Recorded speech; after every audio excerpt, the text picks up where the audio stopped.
বিশেষ নিরাপত্তা বাহিনী বা স্পেশাল সিকিউরিটি ফোর্স এসএসএফ এর ৩৪তম প্রতিষ্ঠাবার্ষিকী উপলক্ষে গণভবনে ভিডিও কনফারেন্সে বক্তব্য রাখছেন প্রধানমন্ত্রী শেখ হাসিনা। সরাসরি চলে যাচ্ছি সেখানে। আমি শ্রদ্ধাভরে স্মরণ করি 15ই আগস্ট ঘাতকের নির্মম বুলেটের আঘাতে শাহাদত বরণকারী আমার মা বেগম ফজিলাতুন্নেসা মুজিব এবং আমার ভাই কামাল জামাল রাসেল এবং তাদের নবপরিণীত বধূ সুলতানা এবং রোজি সহ যারা সেদিন শাহাদাত বরণ করেছেন। আমি শ্রদ্ধা জানাই আমার বাবা, সেই সময় বাংলাদেশের রাষ্ট্রপতি জাতিপিতা বঙ্গবন্ধু শেখ মুজিবুর রহমানের সামরিক সচিব কর্নেল জামিল, যিনি ব্রিগেডিয়ার পদে পদোন্নতি পেয়েছেন কিন্তু তখন কার্যকর হয়নি, কিন্তু আমরা এসে পরে সেটা করে দিয়েছি। কাজে ব্রিগেডিয়ার জামিল তিনি যখন শুনলেন যে ওই বাড়ির আক্রমণ হয়েছে তিনি ছুটে এসেছিলেন, কিন্তু তাকেও ঘাতকের দল নির্মমভাবে হত্যা করে। ওই বাড়িতে উপস্থিত কর্মরত পুলিশ অফিসার একজন নিহত হন এবং একজন আহত হয়।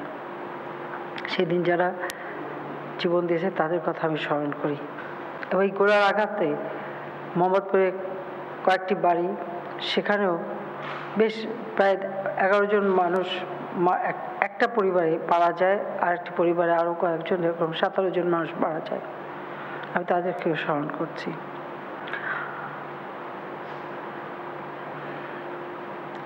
আজকে জাতির পিতা আমাদের মাঝে নেই। তিনি দেশটা স্বাধীন করেছিলেন একটা স্বপ্ন নিয়ে, আকাঙ্ক্ষা নিয়ে, একটা লক্ষ্য স্থির করে। বাঙালি জাতি সবসময় শোষিত ছিল, বঞ্চিত ছিল। বাংলাদেশের মানুষ যখন এই স্বাধীনতার জন্য সংগ্রাম শুরু করেন তখন সব দিক থেকেই তারা বঞ্চিত।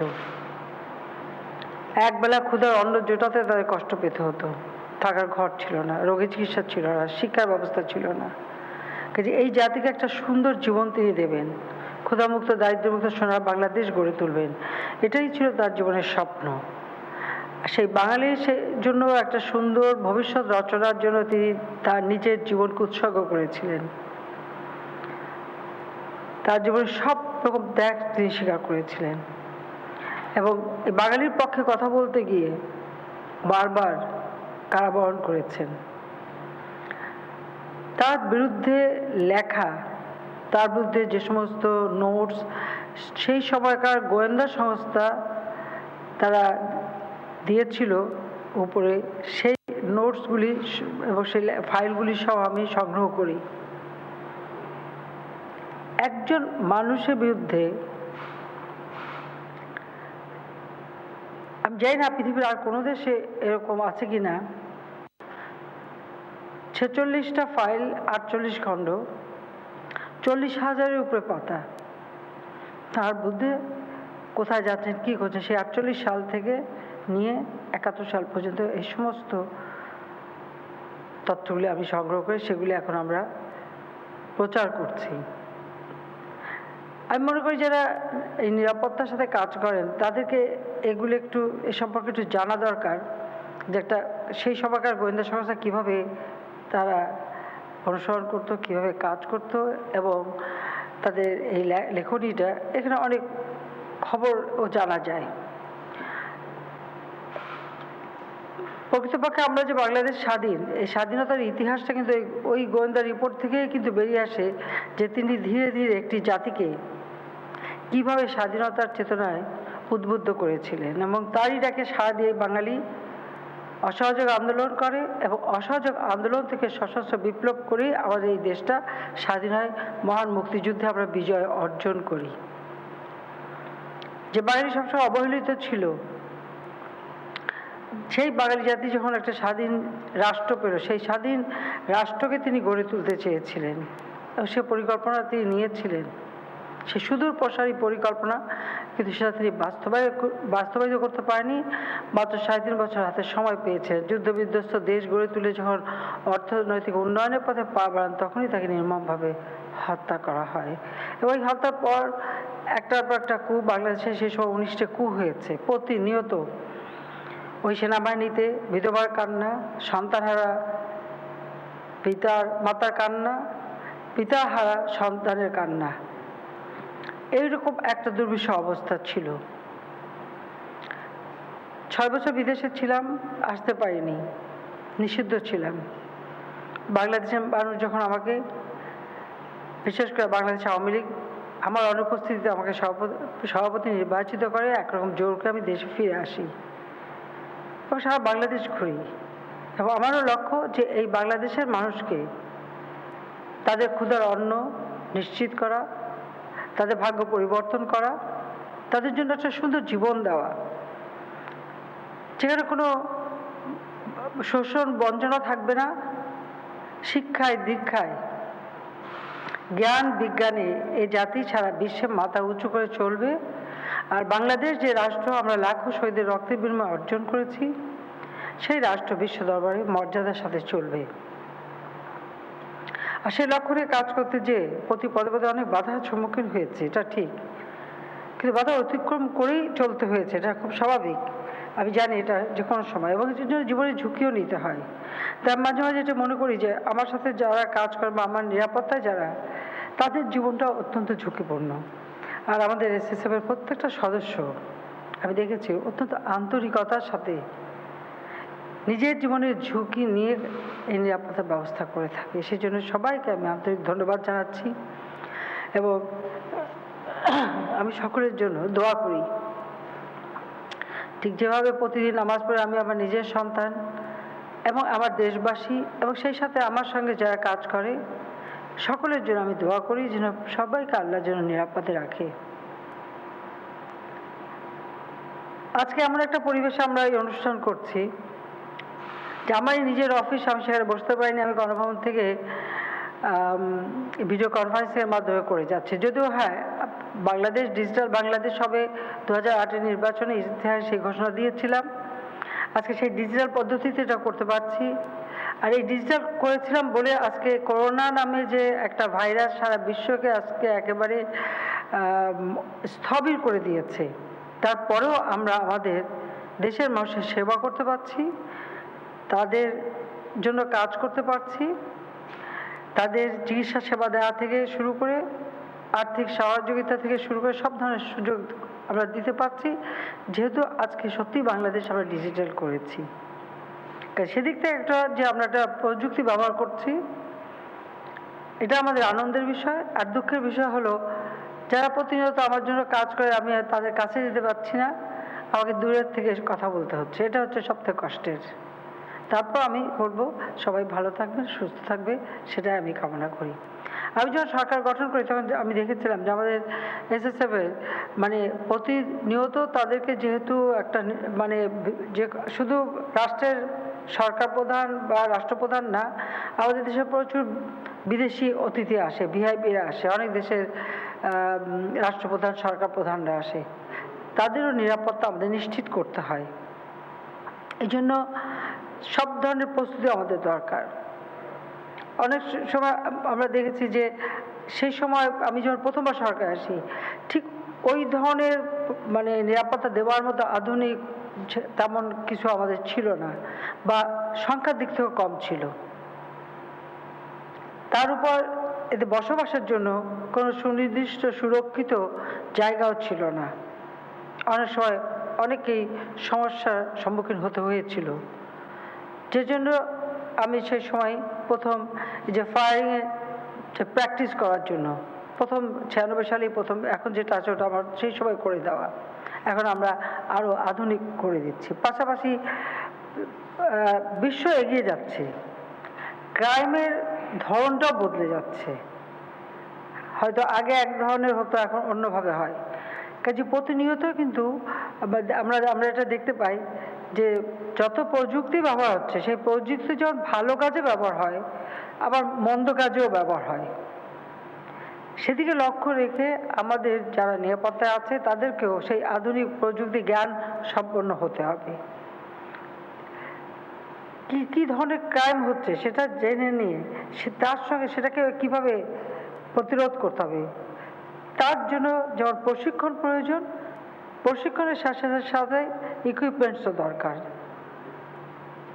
আমরা যতদূর আমরা পেয়েছি আমরা কিন্তু আমাদের SSF এর জন্য সবে আমি গিয়েছি, আমি ডিটেলসে যাব না, ডিটেলসে বলা বোধহয় ঠিকও হবে না, কিন্তু এটা নিশ্চয়ই আপনারা জানেন যে সব ধরনের ব্যবস্থা যখন যেটা আধুনিক আসে তখন পাওয়া যায় সেটা আমরা সংগ্রহ করার চেষ্টা করি। এখানে শুধু যাকে নিরাপত্তা দেওয়া হচ্ছে তারই নিরাপত্তা না, যারা নিরাপত্তা দেবে তাদেরটাও আমাকে চিন্তা করতে হয়। আর সেটা যদি চিন্তা না করতাম তাহলে হয়তো আমি এগুলি কিছুই মেনে নিতাম না। এটা হলো বাস্তবতা। কারণ আমি যখন বাংলাদেশে এসেছিলাম আমি জানতাম যে সেই সময় আমার বাবা মা ভাইয়ের খুনিরা তারা ক্ষমতায়, তারা দল করছে, তারা ব্যবসা বাণিজ্য করছে, তারা খুব অত্যন্ত শক্তিশালী, বিভিন্ন দূতাবাসে চাকরি করে এবং তাদের ভিতরে একটা মানে খুব একটা অন্যরকম চিন্তা তাদের। আমাদের মহান মুক্তিযুদ্ধ চলাকালীন সময়ে যারা গণহত্যা চালিয়েছে, নারী ধর্ষণ করেছে, লুটপাট করেছে, হানাদার পাকিস্তানি বাহিনীর দোসর ছিল, তারা ক্ষমতায়। স্বাভাবিকভাবে একদিকে যেমন যুদ্ধাপরাধীরা ক্ষমতা, একদিকে খুনিরা ক্ষমতায়। সেই পরিবেশে বাংলাদেশে যখন ফিরেছি ধরো আমার তো কিছুই ছিল না, আমার চলাটা গাড়িও ছিল না, আমি এটা চিন্তাও করিনি। বাস ভাড়া করে চড়েছি, রিক্সা ভ্যানে চড়েছি, নৌকায় চড়েছি, সারা বাংলাদেশ ঘুরেছি। কি কারণে করেছি? একটাই কারণ, যে এই দেশের জন্য আমাকে কিছু করতে হবে। আমার বাবা যে কাজটা করতে পারেনি সেটা আমাকে সম্পূর্ণ করতে হবে। আমি কৃতজ্ঞতা জানাই বাংলাদেশের জনগণের কাছে যে তারা আমাকে ভোট দিয়েছে, নির্বাচিত করেছে, সুযোগ দিয়েছে তাদের সেবা করার। আর যার ফলে আজকে বাংলাদেশ আমরা অন্তত একটু বলতে পারি যে এই করোনা ভাইরাসটা এসে আমাদের সকল অগ্রযাত্রাটা থামিয়ে দিয়েছে। সেজন্য সত্যি মাঝে মাঝে কষ্ট হয়, কিন্তু আজকে আমরা কিন্তু আমাদের দারিদ্র যেখানে আমরা পেয়েছিলাম 40 ভাগ, সেটাকে আমরা 20 ভাগে নামিয়ে এনেছি। আমাদের প্রবৃদ্ধি আমরা 8.1 ভাগে উঠিয়েছিলাম। আমাদের মূল্যস্ফীতি আমরা কিন্তু তার 5 থেকে 5.56-এর মধ্যে রাখতে সক্ষম হয়েছিলাম। আমরা মাথাপিছু আয় বৃদ্ধি করেছি, গ্রামের অর্থনীতিকে আমরা উন্নতি করেছি, এবং সেই সাথে সাথে আমাদের সকল সরকারি বেতন ভাতা যারা পায় সকলের বেতন ভাতা আমি বৃদ্ধি করে দিয়েছিলাম, যেন প্রত্যেকে তার নিজ সংসারটা সচ্ছলভাবে চালাতে পারে। ছেলে মেয়েদের পড়াশোনার জন্য বিনা পয়সায় বই দেওয়া থেকে শুরু করে চিকিৎসা সেবা মানুষের দূরে পৌঁছে দেওয়া, অর্থাৎ সামাজিকভাবে অর্থনৈতিকভাবে কিভাবে আমাদের দেশের মানুষ উঠে দাঁড়াবে সেদিকে বিশেষ আমরা দৃষ্টি দিয়েছি এবং কাজ করেছি, এবং বেসরকারি খাতকে উন্মুক্ত করে কর্মসংস্থান ব্যবস্থা করেছি, যার ফলে আমরা এগিয়ে যেছিলাম খুব দ্রুত গতিতে। 2020 আমাদের জন্য অত্যন্ত গুরুত্বপূর্ণ একটা বছর। জাতির পিতা বঙ্গবন্ধু শেখ মুজিবুর রহমানের জন্ম শতবার্ষিকী। এই জন্ম শতবার্ষিকী উদযাপনের ক্ষেত্রে আমরা ব্যাপক কর্মসূচি নিয়েছি। আমরা দেশে বিদেশে এই কর্মসূচি নেওয়া হয়েছিল, এবং ইউনেস্কো তারা আমাদের সঙ্গে একই সাথে জাতির পিতার জন্ম শতবার্ষিকী উদযাপন করবে সেই সিদ্ধান্ত তারা নেয়। কারণ আমরা জাতিসংঘের স্বীকৃতি পেয়েছি, জাতির পিতার এই অবদান তারা স্বীকৃতি দিয়েছেন। 7ই মার্চের ভাষণ আজকে আন্তর্জাতিক প্রামাণ্য দলিলে স্থান পেয়েছে, যে এই ভাষণ এদেশে একটা জাতিকে উদ্বুদ্ধ করেছে স্বাধীনতার চেতনায়। 2500 বছরের ভাষণের মধ্যে এই ভাষণটি অন্যতম শ্রেষ্ঠ ভাষণ হিসেবে স্বীকৃতি পেয়েছে। কাজে আজকে যেই জাতির পিতার জন্মশতবার্ষিকী উদযাপন করবার যে ব্যাপক কর্মসূচি আমরা নিয়েছি, কিন্তু সেটা আমরা সেভাবে করতে পারলাম না, কারণ এই করোনা ভাইরাস, এই একটা ভাইরাস যেটা সারা পৃথিবী, যত শক্তিধর দেশ হোক, কত শক্তিধর দেশ তারা কথায় কথায় বম্বিং করতো বা গুলি করতো, মারতো, আজকে করোনা ভাইরাসের বিরুদ্ধে একবারও বম্বিং করতেও পারে না, গুলি করতে পারে না, মারতে পারে না, কিছু করতে পারে না, তারাও স্থবির। শক্তিশালী দেশ অর্থনৈতিকভাবে, তাদের অর্থ সম্পদ বিশ্বে তারা কোথায় আছে? আজকে কোথায় সেই ধনী দেশ? তাদের অর্থ সম্পদ কোনো কাজে লাগছে না, কারণ করোনা ভাইরাস। আজকে এই একটা ভাইরাস যাকে দেখা যাচ্ছে না, অদৃশ্য একটা শক্তি, জানি না আল্লাহ রাব্বুল আলামিনের কি খেলা, সেই অদৃশ্য শক্তির ভয়ে আজকে সারা বিশ্ব স্থবির, সারা বিশ্ব স্তম্ভিত। তার সাথে আছে যোগ হয়েছে মৃত্যু। যদিও রোগের সঙ্গে আরও অনেক বেশি মানুষের মৃত্যু হয়। আমাদের দেশে ঘনবসতিপূর্ণ একটি দেশ, সেখানে নানা গাড়ি অ্যাক্সিডেন্ট থেকে শুরু করে বিভিন্ন রোগে মানুষ অনেক মারা যায়। কিন্তু করোনা ভাইরাসের ভয়, ভীতি এবং মৃত্যু সমস্ত বিশ্ব তাদের মানে সব শক্তিকে যেন একেবারে স্থবির করে দিয়েছে। সেই একটা পরিবেশে আজকে আমরা এখানে জন্মশতবার্ষিকী অনেক অনুষ্ঠান আমরা ডিজিটাল পদ্ধতিতেই করেছি, যেখানে লোক সমাগম যেন কম হয়। পাশাপাশি আমাদের অন্যান্য অনুষ্ঠানও, কারণ একদিকে মানুষকে বাঁচানো, আবার মানুষের খাবারের ব্যবস্থা, চিকিৎসার ব্যবস্থা, শিক্ষার ব্যবস্থা সেগুলিও যাতে ঠিক থাকে, চলমান থাকে, সেদিকেও আমরা বিশেষভাবে লক্ষ্য রাখছি। সেদিকে লক্ষ্য রেখেও আমরা বিভিন্ন কর্মসূচি করে যাচ্ছি। তারপরেও আমি বলবো যে আমি বারবার মানুষের মাঝে যাই এই কারণে, আজকে ডিজিটাল পদ্ধতি আছে বলে আমি যেতে পারছি, কথা বলতে পারছি। আমি চাই আমাদের মানুষের ভিতরের জন্য একটা আস্থা থাকে, বিশ্বাস থাকে। সেই বিশ্বাস আস্থাটা ধরে রাখতে হবে, কারণ আমরা হার মানবো না। মৃত্যু তো হবে, মৃত্যু যে কোনো মুহূর্তে যে কোনো কারণে হতে পারে, কিন্তু তার জন্য মৃত্যু ভীতু হয়ে হার মানতে হবে এই ধরনের একটা অদৃশ্য শক্তির কাছে, এটা তো না।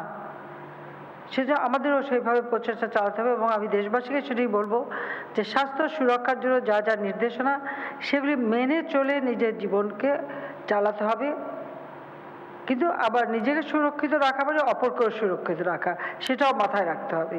সেটা যেন সবাই করে।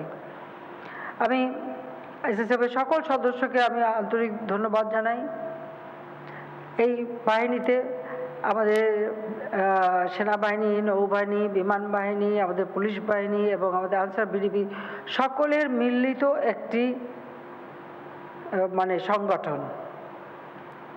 যেহেতু সকলের মিলিত একটা সংগঠন, এখানে একে অপরকে জানার সুযোগ আছে, বোঝার সুযোগ আছে, কাজ করার সুযোগ আছে। এটা একটা চমৎকার আমি মনে করি কম্বিনেশন। কাজে সকলকে আমি আমার আন্তরিক অভিনন্দন জানাই, ধন্যবাদ জানাই। এবং আমি আবারও বলবো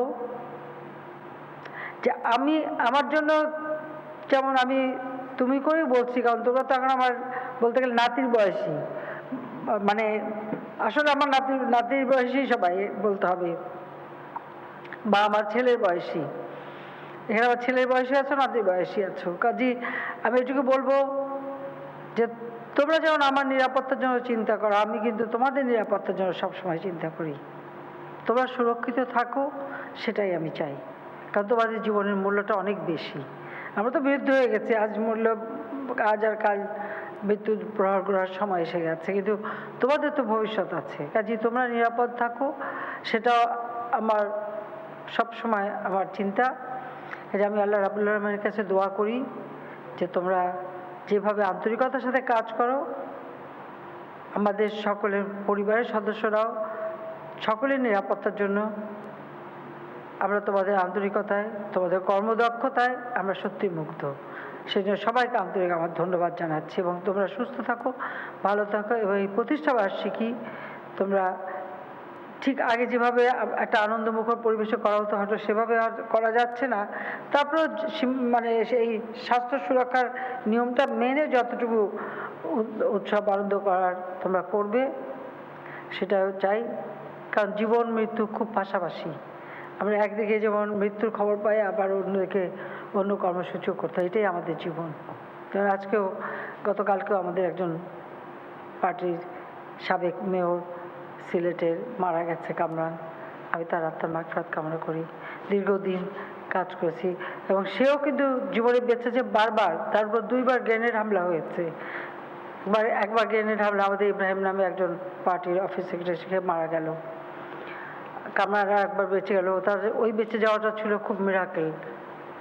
অথচ করোনা ভাইরাসে তাকে মৃত্যুবরণ করতে হলো, এটা অত্যন্ত কষ্টে। গতকাল আমাদের আরও 2জন মারা গেলেন। এরকম চাই নাই, একের পর এক এই ধরনের সংবাদ আমাদের শুনতে হচ্ছে। একদিকে শোক ব্যথা, অপরদিকে আমাদের জীবনকে চালিয়ে নিয়ে যেতে হবে। তো সেইভাবে সেটাকে বাস্তবকে মেনেই চলতে হবে। তো আজকে আমি এই প্রতিষ্ঠা বার্ষিকীতে আর এই দুঃখের কথা বলে তোমাদের কষ্ট দিয়ে চাই না। আমি এটাই চাই যে তোমরা যেখানে থাকবে, আর হচ্ছে প্রশিক্ষণটার জন্য এখানে ডিজি আছে, আমি সবসময় বলবো প্রশিক্ষণটা অব্যাহত রাখতে হবে। কারণ নিজেকে সুরক্ষিত করতে হলে অথবা যে ভিআইপিদের দিতে হবে সুরক্ষা, তার জন্য প্রশিক্ষণ সবসময় দরকার প্রতিনিয়ত। সেই জন্য আমি যতটুকু যা সম্ভব করে দিয়েছি যে তোমরা নিজেকে শারীরিকভাবে সুস্থ রাখা, ফিট রাখা এবং প্রশিক্ষণে অব্যাহত রাখা এবং আধুনিক প্রযুক্তি জ্ঞান সম্পন্ন একজন তৈরি হবে, সেটাই আমি আশা করি। তো সবাই ভালো থাকো, সুস্থ থাকো, সেই দোয়া করি। আর প্রতিষ্ঠা বার্ষিকীর শুভেচ্ছা সবাইকে আবার আমি জানাচ্ছি। খোদা হাফেজ। জয় বাংলা, জয় বঙ্গবন্ধু, বাংলাদেশ চিরজীবী হোক। স্পেশাল সিকিউরিটি ফোর্স এসএসএফ এর 34তম প্রতিষ্ঠা বার্ষিকী উপলক্ষে গণভবনে ভিডিও কনফারেন্সে বক্তব্য রাখছিলেন প্রধানমন্ত্রী শেখ হাসিনা। আমরা সরাসরি ছিলাম সেখানে।